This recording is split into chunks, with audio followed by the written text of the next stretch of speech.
संसद में सरकार की जबरदस्त घेराबंदी, दोनों सदनों में पेगासस मामले पर आज फिर जारी रहा विपक्ष का हंगामा। एनडीए सरकार में सहयोगी और बिहार के सीएम नीतीश कुमार ने भी की पेगासस जासूसी मामले में जांच की मांग। आईटी कानून की धारा 66A रद्द होने के बाद भी इसके तहत केस दर्ज होने पर सुप्रीम कोर्ट ने राज्यों और केंद्र शासित प्रदेशों और उच्च न्यायालयों को जारी किया नोटिस। संबंधित डेटा किया तलब, पुलिस को भी बनाया पक्षकार। और इसी महीने हो सकती है देश में कोरोना की तीसरी लहर की शुरुआत। अक्टूबर में पीक पर होगी तीसरी लहर। हैदराबाद और कानपुर के भारतीय प्रौद्योगिकी संस्थान के शोध में किया गया दावा। उधर कई राज्यों में फिर खुले स्कूल। यूपी में 16 अगस्त से खुलेंगे स्कूल, 50% उपस्थिति दर्ज की जाएगी। और हॉकी में जारी है भारत का कमाल। पुरुषों के बाद अब भारतीय महिला हॉकी टीम ओलंपिक के सेमीफाइनल में पहुंची। क्वार्टर फाइनल में ऑस्ट्रेलिया को 1-0 से हराया। कोच ने कहा लगातार 3 हार के बाद टूट चुकी थीं बेटियां। फिर एक फिल्म ने भरा जोश और बन गया इतिहास।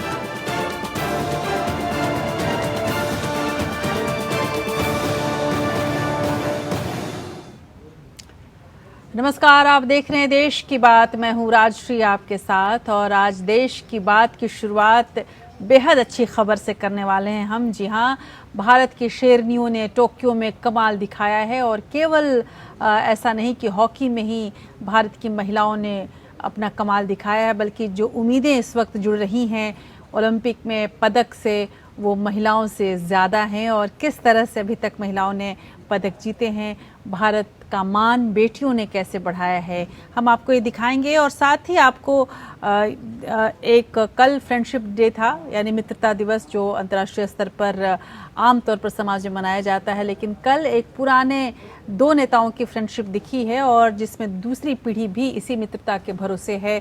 हम आपको ये भी दिखाएंगे कि वो 2 नेता कौन थे और उन्हीं नेताओं के पैरों तले जो ज़मीन खिसकाने का काम कांग्रेस और बसपा कैसे कर रही है, हम आपको ये भी बताएंगे। इसके अलावा एक स्वस्थ लोकतंत्र की यदि मैं बात करूं तो ये माना जाता है कि जात से, समाज से, वर्ग भेद से लोकतंत्र को ऊपर रहना चाहिए। और इसकी उम्मीद भी जगने लगी थी भारत में जब बातें नेताओं के मुंह से विकास की होने लगी थी, जब बातें नेताओं के मुंह से निकलने लगी थी कि किस तरह से परिवर्तन होगा, आधुनिक भारत बनेगा। लेकिन अब ऐसा लग रहा है कि ऊंट फिर उसी करवट बैठ गया है और आने वाले जो चुनाव होने वाले हैं, चाहे वो राज्य के हों या लोकसभा के चुनाव आने वाले हैं 2024 में, यूं लगने लगा है कि एक बार फिर से जात पूछी जाएगी और वर्ग भेद तमाम चीज़ों पर ही सियासत किया जाएगा। तो हम आपको इन तमाम खबरों के साथ साथ कई और बड़ी खबरों से रूबरू कराएंगे, लेकिन इस वक्त इन खबरों के अलावा कुछ ऐसी खबरें हैं जो आज देश भर में हलचल मचाए रही। पहले आपको वो दिखाते हैं। और देश भर की बड़ी खबरों में सबसे बड़ी बात आज जो सुर्खियां रही हैं वो पेगासस जासूसी मामले का रहा है, जिसको लेकर संसद के दोनों सदनों में सोमवार को भी हंगामा जारी रहा और इस दौरान लोकसभा में कार्रवाई भी की गई। लेकिन इस हंगामे के बीच इसी बीच लोकसभा ने जनरल इंश्योरेंस बिजनेस राष्ट्रीयकरण संशोधन विधेयक 2021 पारित कर दिया।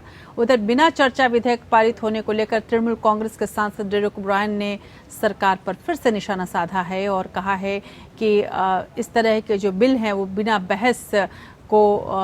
बहस के पास कराए जा रहे हैं और ये इस तरह से है जैसे कि कानून नहीं बन रहे हैं, जैसे पापड़ी चाट बन रहे हैं। गौरतलब है कि हाल फिलहाल में सरकार ने जो सबसे ज़्यादा बिल पास कराए हैं उन सभी बिलों पर बहस नहीं हुई है। उधर पेगासस जासूसी और कृषि कानून के मुद्दे पर संसद का मॉनसून सत्र लगातार बाधित हो रहा है।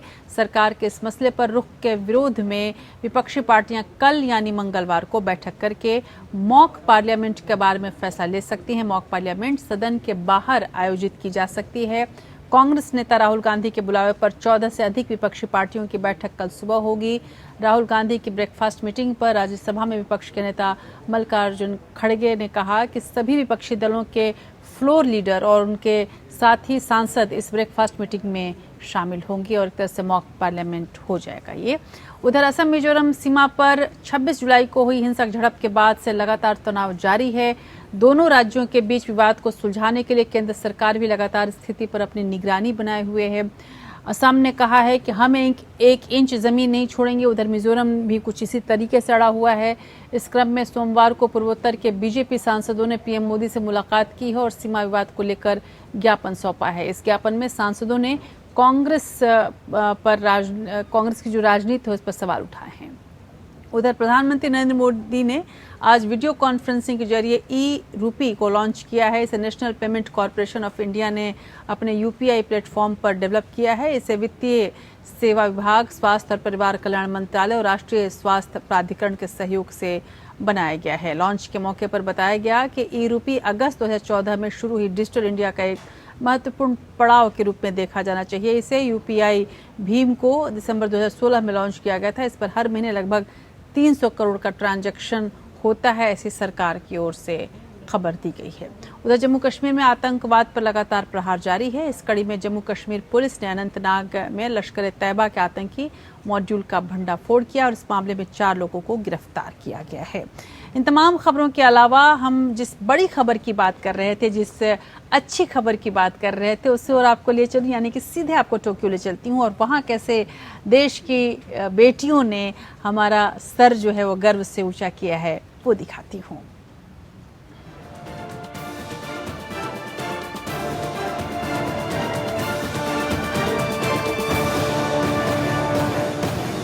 तो आज महिला हॉकी टीम ने चक दे फट्टे फिल्म की तरह अपना जौहर, चक दे इंडिया फिल्म की तरह अपना जौहर दिखाया है। लगातार 3 हार के बाद अपने मनोबल को मजबूत करके महिला हॉकी टीम ने ऑस्ट्रेलिया को 1-0 से हराकर इतिहास रचा है। रंजीत कौर के गोल और गोलकीपर सविता की अगुवाई में रक्षा पंक्ति के बेहतरीन प्रदर्शन से भारतीय महिला हॉकी टीम ने टोक्यो ओलंपिक खेलों के क्वार्टर फाइनल में ऑस्ट्रेलिया को 1-0 से हराकर पहली बार ओलंपिक के सेमीफाइनल में प्रवेश कर लिया है। और इतना ही नहीं, बल्कि यदि पूरे आंकड़ों पर हम नज़र डालें तो ओलंपिक में जो भारत की बेटियां हैं वो लगातार भारत का नाम रोशन कर रही हैं, चाहे वो हॉकी हो, चाहे वो अन्य स्पर्धाएं हों। और उन सब से ऐसी उम्मीद जग रही है जैसे कि अब बहुत जल्द ऐसा होगा जब सबसे ज़्यादा पदक लाने में भारत की बेटियों का नाम होगा भारत के अंदर।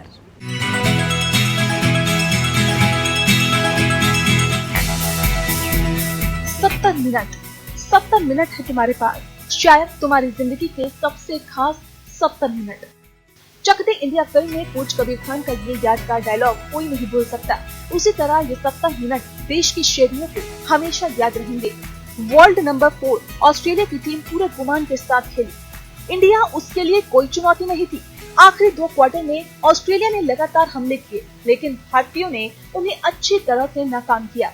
गुरजीत कौर के गोल और गोलकीपर सरिता की अगुवाई में रक्षा पंक्ति के बेहतरीन प्रदर्शन से भारतीय महिला हॉकी टीम ने टोक्यो ओलंपिक खेलों में क्वार्टर फाइनल में ऑस्ट्रेलिया को 1-0 से हराकर पहली बार ओलंपिक में सेमीफाइनल में प्रवेश कर इतिहास रच दिया। गोलकीपर सरिता ने बेहतरीन खेल दिखाया और बाकी रक्षकों ने उनका अच्छा साथ दिया। रानी रामपाल की अगुवाई वाली टीम की ये जीत इसलिए भी महत्वपूर्ण है क्योंकि पूल चरण में उसे शुरू में संघर्ष करना पड़ा।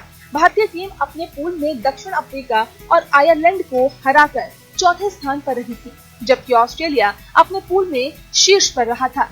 मैच की नायिका गोलकीपर सविता पुनिया रही, जिन्होंने कुल 9 बेहतरीन बचाव किए। वहीं खेल के 22वें मिनट में गुरजीत कौर ने पेनल्टी कॉर्नर से निर्णायक गोल कर दिया और चक दे इंडिया के जोश ने मुकाबले को और यादगार बना दिया। हालांकि भारतीय टीम को कुछ और बेहतर मौके मिले थे। मौके तो ऑस्ट्रेलियाई टीम को भी मिले, लेकिन वो भारतीय रक्षा पंक्ति को भेजने में नाकाम रही।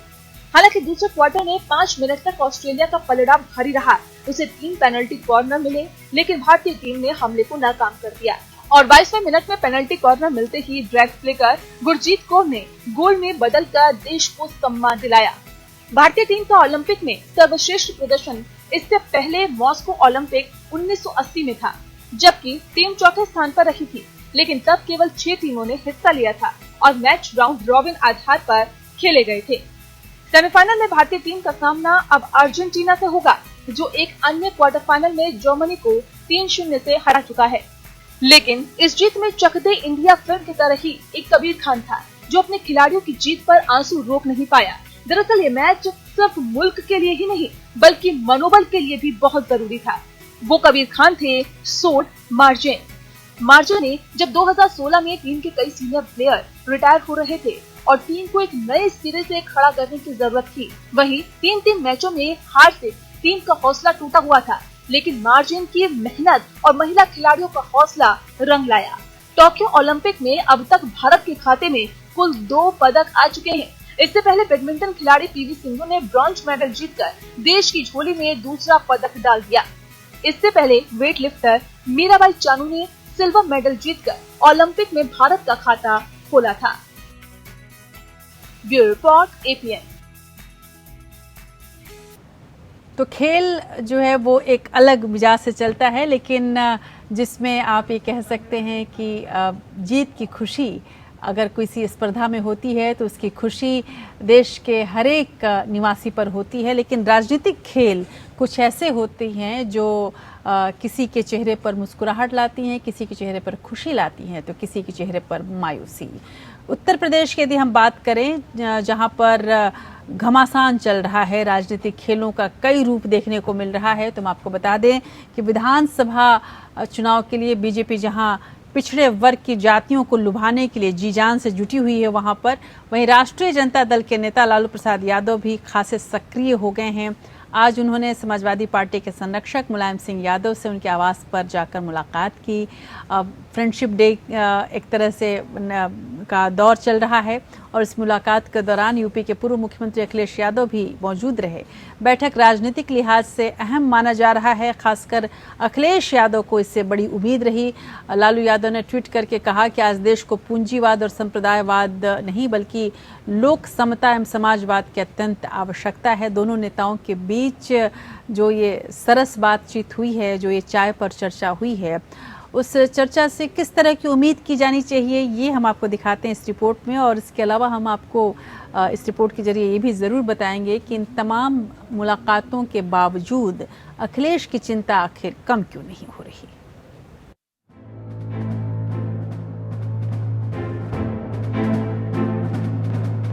2024 के आम चुनाव के पहले विपक्षी एकता के प्रयास तेज हो गए हैं, लेकिन इससे पहले उत्तर प्रदेश विधानसभा चुनाव में भी विपक्षी दल एकजुट होकर बीजेपी से दो हाथ करने की तैयारी में जुट गया है।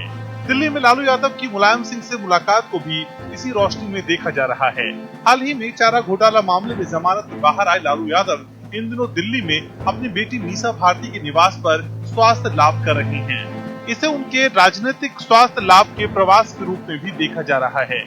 सियासी सैर सपाटे पर निकले लालू जी अपने समधी मुलायम सिंह के घर पहुंच गए और चाय के बहाने 40 मिनट तक गपशप करके घर लौटे। इस गपशप में अखिलेश यादव का मौजूद होना बता रहा है कि उत्तर प्रदेश को लेकर पिछड़े वर्ग की दोनों पार्टियों के बीच कुछ खिचड़ी पकनी शुरू हो गई है। अखिलेश ने मुलाकात के बाद चाय पार्टी की तस्वीरें ट्विटर पर शेयर की। वहीं लालू यादव ने ट्वीट कर कहा कि वो अपने वरिष्ठतम साथी मुलायम सिंह की कुशल क्षेम पूछने गए थे। इस दौरान खेल खलिहान की गैर बराबरी, अशिक्षा, किसान, गरीब और बेरोजगारों पर भी बात हुई। लालू यादव ने बीजेपी पर तंज कसते हुए कहा कि देश को पूंजीवाद और संप्रदायवाद नहीं बल्कि लोक समता एवं समाजवाद की जरूरत है। लालू यादव को एक बार फिर से विपक्षी एकता की धुरी के रूप में देखा जा रहा है। लालू यादव ने हाल ही में शरद पवार और समाजवादी पार्टी के नेता रामगोपाल यादव से भी मुलाकात की थी। कोरोना का टीका लगवाने संसद भवन गए लालू यादव ने ममता बनर्जी की भी तारीफ की थी। इससे एक दिन पहले ही तेजस्वी यादव ने विपक्षी नेताओं से मेल मुलाकातें जारी होने की बात कही थी। साथ ही समाजवादी पार्टी, राष्ट्रीय कांग्रेस पार्टी और तृणमूल कांग्रेस से अहंकार छोड़ विपक्षी एकता के लिए कांग्रेस के साथ आने को कहा था। तेजस्वी ने साफ कहा कि कांग्रेस के बगैर विपक्षी एकता की बात बेमानी है। हालांकि यही बात ममता बनर्जी के रणनीतिकार प्रशांत किशोर ने भी कही। तो जाहिर है कि विपक्षी एकता में कहीं न कहीं अड़चन बरकरार है। इस बैठक को अहम इसलिए भी माना जा रहा है क्योंकि अखिलेश यादव ने भी एक दिन पहले उत्तर प्रदेश चुनाव के लिए विपक्षी एकता की पैरवी की थी। अखिलेश ने कहा था कि समाजवादी पार्टी के दरवाजे हर बड़ी छोटी पार्टी के लिए खुले हुए हैं। अखिलेश ने ये भी पूछा था कि बीएसपी और कांग्रेस तय करे कि उनकी लड़ाई समाजवादी पार्टी से है या बीजेपी से, क्योंकि कांग्रेस नेता अजय कुमार लल्लू बीजेपी के साथ साथ समाजवादी पार्टी को भी निशाना बनाने से नहीं चूक रही हैं। प्रियंका गांधी के एक ही दौरे में पार्टी के नेताओं में जोश सातवें आसमान पर है। ये अलग बात है कि पांव के नीचे जमीन नहीं है, लेकिन अखिलेश भी इसीलिए जमीन पर उतरने को तैयार नहीं है, क्योंकि एक हालिया सर्वे में समाजवादी पार्टी को पहले नंबर पर तो कांग्रेस को दूसरे नंबर पर बताया गया है। बहरहाल बीजेपी ने यूपी चुनाव में पिछड़ों और दलितों को लुभाने के लिए प्रदेश से 6 मंत्री बनाए हैं, लेकिन सिर्फ एक ब्राह्मण मंत्री शामिल किया गया है। उधर ममता बनर्जी भी बहुजन के बजाय सर्वजन समाज के फॉर्मूले पर काम शुरू कर चुकी है और पार्टी के महासचिव सतीश मिश्रा को ब्राह्मणों को लुभाने के लिए सम्मेलन करवा रही हैं। मुस्लिम वोटों के लिए अलग मारामारी है। पीस पार्टी ने 250 सीटों पर चुनाव लड़ने का ऐलान कर AIMIM को चुनौती दी है। वहीं असदुद्दीन ओवैसी अभी से ही 100 सीटों पर उम्मीदवार उतारने का दावा कर चुके हैं। लालू मुलायम की मुलाकात को प्रदेश में समाजवादी पार्टी और आरजेडी के साथ आने की संभावनाओं से जोड़कर देखा जा रहा है। वहीं अगर तेजस्वी के बयान पर गौर किया जाए तो यूपी चुनाव में भी विपक्षी एकता का फॉर्मूला तैयार किया जा रहा है और ये फॉर्मूला कितना कामयाब होगा ये 2022 के यूपी चुनाव में साफ हो जाएगा। Bureau report APN। तो दरअसल अखिलेश यादव की चिंता केवल बीजेपी ही नहीं है बल्कि बसपा और कांग्रेस भी है। बसपा जिस तरह से लगातार अखिलेश यादव पर हमले कर रही है, समाजवादी पार्टी पर हमले कर रही है, मायावती हर एक अपने प्रेस कॉन्फ्रेंस में, हर एक प्रेस से वार्ता में, हर एक अपनी टिप्पणी में समाजवादी पार्टी को जरूर निशाना साधती है। इसीलिए मायावती पर यह आरोप लग रहा है कि वो बीजेपी की तरफ से खेल रही हैं। उसी तरफ अगर दूसरी तरफ देखा जाए तो उसी तर्ज पर कांग्रेस है, वो भी समाजवादी पार्टी को लगातार निशाने पर रख रही है। खासकर आजम खान का जिक्र करते हुए जिस तरह समाजवादी पार्टी विशेषकर अखिलेश यादव पर निशाना साधते हुए कांग्रेस आरोप लगाती है कि आजम खान को एक तरह से अखिलेश ने दरकिनार कर दिया और इतनी मुश्किल घड़ी में भी वो आजम खान के साथ खड़े नहीं हुए, जो कि एक तरह से समाजवादी पार्टी के निर्माताओं में से एक रही हैं। यानी कि कांग्रेस आजम खान के बहाने मुस्लिम वोटों को अपनी ओर खींचने की कोशिश करती है। समाजवादी पार्टी पर मायावती निशाना साध कर एक तरफ ये भूलने नहीं देना चाहती अपने वोटरों को, अपने जो उनके सपोर्टर्स हैं उनको, कि उनके असली दुश्मन समाजवादी पार्टी है, बसपा नहीं है, बीजेपी नहीं है। और इस वजह से कुल मिलाकर देखा जाए तो अखिलेश के लिए ये पूरी लड़ाई एक तरह से चौतरफा हमला उनके ऊपर हो रहा है। अब अखिलेश की चतुराई इसी में होगी कि वो अपने पुराने लोगों को अपने साथ लेकर आएं या फिर जो अपने रास्ते हैं उन कांटों को हटाने के लिए एक ऐसी रणनीति बनाएं जिससे उनका भविष्य सुरक्षित रह सके, वरना आगे की राह उनके लिए बहुत मुश्किल होगी। कुल मिलाकर देखें तो शायद अखिलेश के पास वो चतुराई नहीं है जो तेजस्वी यादव ने दिखाई थी।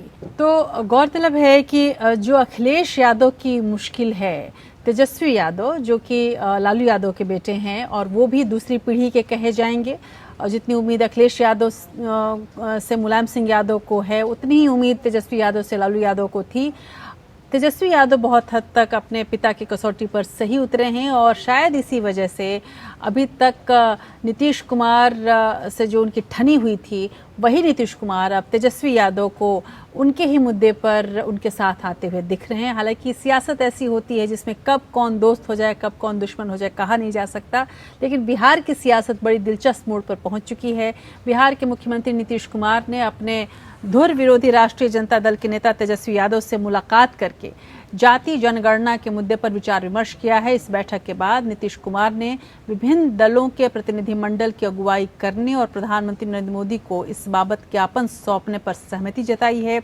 बीजेपी इस बैठक से गैर हाजिर रही, लेकिन इस मुलाकात से बीजेपी में बेचैनी जरूर है। दरअसल इस मुलाकात को तेजस्वी यादव की राजनीतिक परिपक्वता के रूप में भी देखा जा रहा है, जो कि अखिलेश यादव में नहीं है।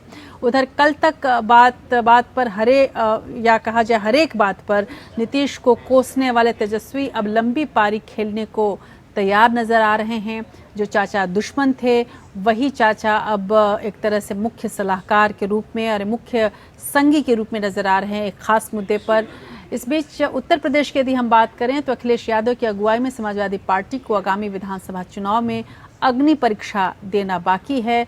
तेजस्वी हालांकि अखिलेश से छोटे हैं, लेकिन इस पूरे परीक्षा में वो अभी तक अखिलेश से बहुत आगे दिखते हैं। उत्तर प्रदेश की यदि हम बात करें तो अखिलेश यादव जिस तरह से अनुपलब्ध रहते हैं अपने लोगों के लिए, वो उनकी सबसे बड़ी कमी है। और जिस तरह से उन्होंने अपने पिता के संगी साथियों को पिता के द्वारा बनाए गए नेताओं से दरकिनार किया, उसकी वजह से अखिलेश यादव की परिपक्वता पर हमेशा शक जाहिर किया जाता रहा है।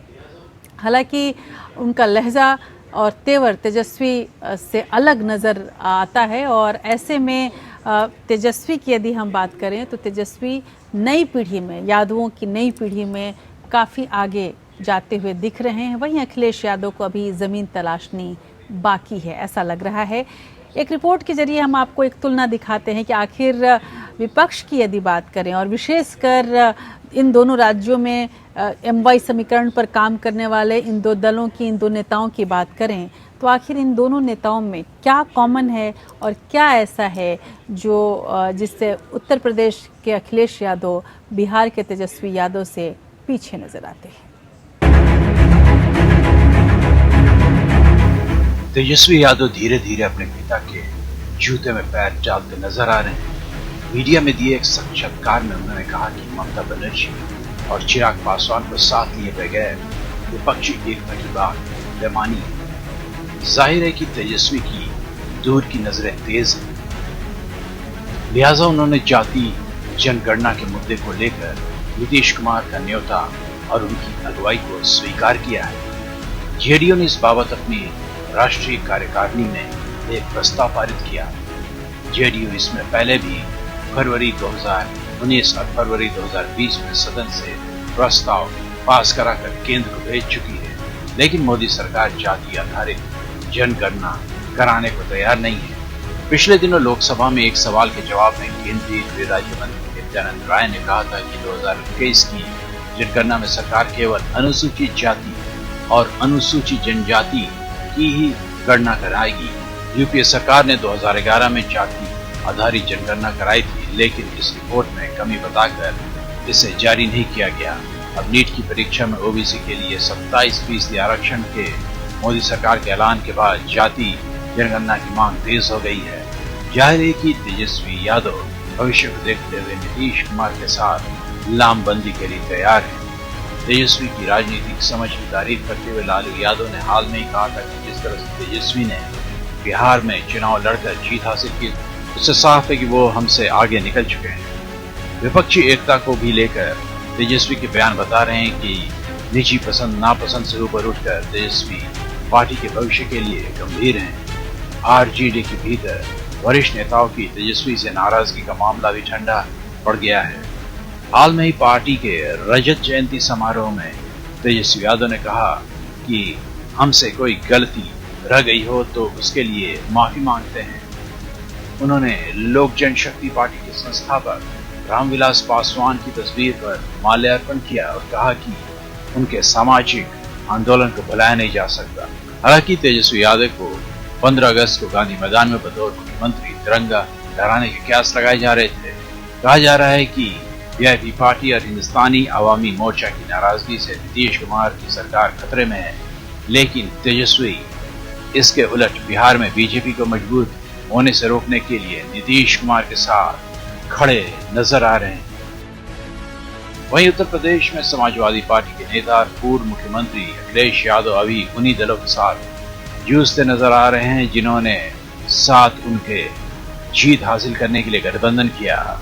बीएसपी और कांग्रेस से अखिलेश यादव ने पूछा कि वो तय करे कि उनका मुकाबला बीजेपी से है या समाजवादी पार्टी से। यह सवाल उनकी बेचैनी ज्यादा जाहिर कर रहा है। अखिलेश को भरोसा है कि उनके पास पिछड़े और मुसलमानों का बड़ा वोट बैंक है, लेकिन कांग्रेस उन पर आजम खान की लड़ाई न लड़ पाने का आरोप लगा रही है।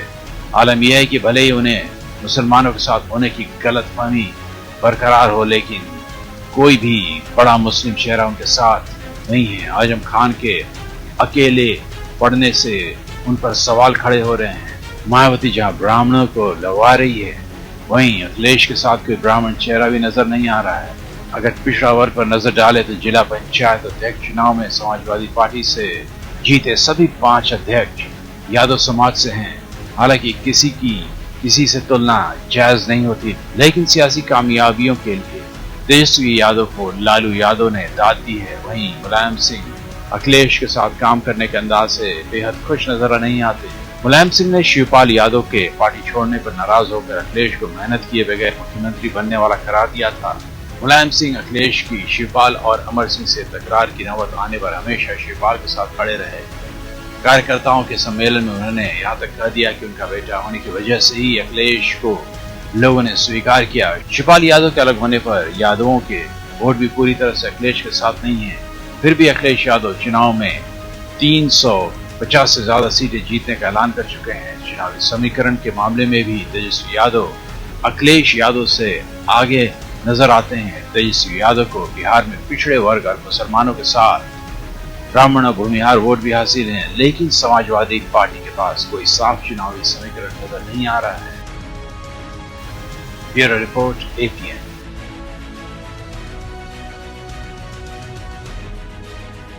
तो आप देख रहे हैं देश की बात। इस रिपोर्ट के बाद ये तो ज़रूर कहा जा सकता है कि विकास की बातें या फिर देश की बात, राष्ट्रहित की बात, धीरे धीरे ये सारी बातें, गरीबी की बात, आम लोगों की बात, ये सारी बातें हाशिए पर छूटती जा रही हैं। एक बार फिर से हमारे लोकतंत्र का वो काला सच, लोकतंत्र का तो नहीं, हमारी सियासत का वो काला सच हमारे सामने है, जिसमें बात जातिगत समीकरणों की होती है, जिसमें बात कुछ फॉर्मूलों की होती है और उसी के आधार पर सियासत चलती है। काश की स्थिति बदलती और उम्मीद ये है कि जो नई पीढ़ी के नेता आएंगे ज़रूर वो उस आदर्श बातों पर बात करेंगे जिसके लिए भारत का जो युवा है वो बेचैन है, यानी कि बात विकास की, रोज़गार की, बात लोगों की स्वतंत्रता की, लोग निजी अभिव्यक्ति की स्वतंत्रता की या निजी जिसको बोला जाए राइट टू प्राइवेसी की, निजता की बात।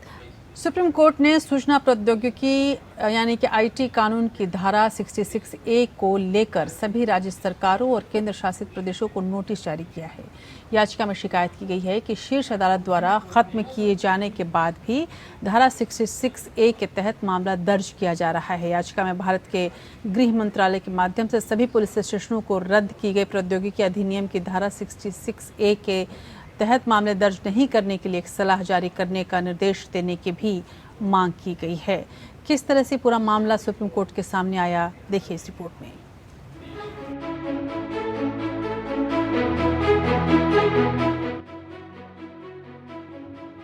IT कानून की धारा 66A रद्द होने के बाद भी इसके तहत केस दर्ज होने के प्रकरण पर सुप्रीम कोर्ट ने संज्ञान लेते हुए राज्यों, केंद्र शासित प्रदेशों और उच्च न्यायालयों को नोटिस जारी किया है। People Union of Civil Liberties द्वारा दायर याचिका में श्रेया सिंघल संदर्भ में 66A के प्रावधान के तहत 10 FIR के खिलाफ विभिन्न दिशा निर्देश और गाइडलाइंस मांगी गई है।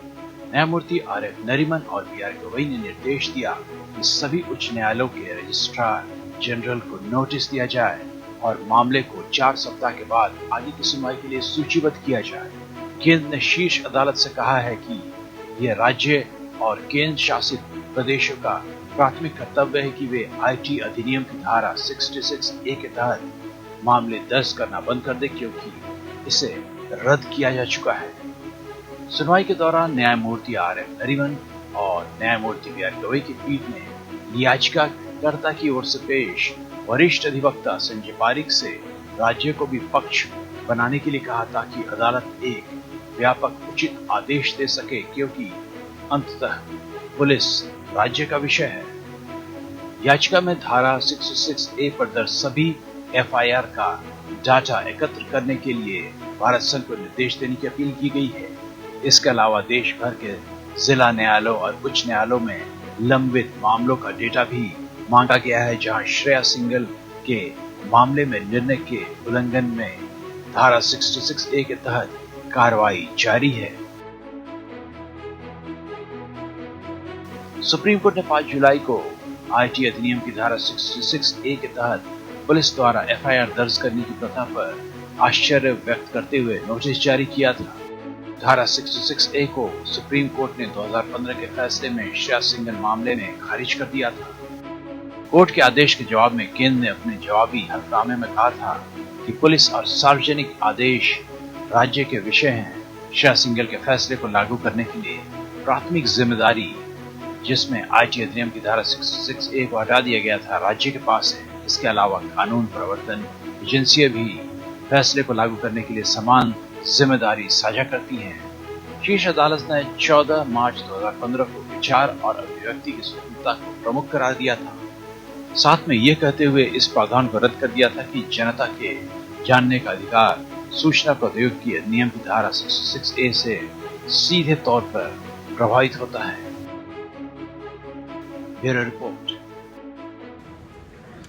और आप देख रहे हैं देश की बात। चलते चलते हम आपको एक ऐसी जगह लिए चलते हैं जहां उम्मीदों के फूल खिलने लगे हैं। जी हाँ, केरल में एक ऐसा पर्यटन स्थल है जहां के मनोहर दृश्य लोगों का मन मोह लेते हैं। दक्षिण भारतीय केरल राज्य में जंगलों में पाए जाने वाले नील कुरंजी फूलों का एक इतिहास है। दरअसल नील कुरंजी नाम का फूल दुनिया के कई असाधारण फूलों में से एक है। खास बात यह है कि नील कुरंजी के फूल 12 वर्षों में एक बार खिलते हैं। ये एक ऐसा पौधा है जिसे एक बार मुरझाने के बाद दोबारा खिलने में 12 साल का समय लगता है। इस साल भी, इस वक्त भी ये फूल खिला हुआ है। हालांकि कोरोना की वजह से पर्यटक नहीं आ पाए हैं, लेकिन इन फूलों की खूबसूरती हम सबों को मोहने के लिए बहुत है। जिस तरह से ये उम्मीद से ये फूल खिले हैं, हमें उम्मीद है कि कोरोना से धीरे धीरे हमारा देश उभर जाएगा और ओलंपिक से लेकर सियासी बदलाव तक सभी तरफ वो आदर्श स्थिति आएगी जिसकी कल्पना हम लोग करते हैं। तो इन्हीं उम्मीदों के साथ, इन फूलों के नज़ारों के साथ आपको छोड़ जाती हूँ। आज देश की बात में बस इतना ही। नमस्कार।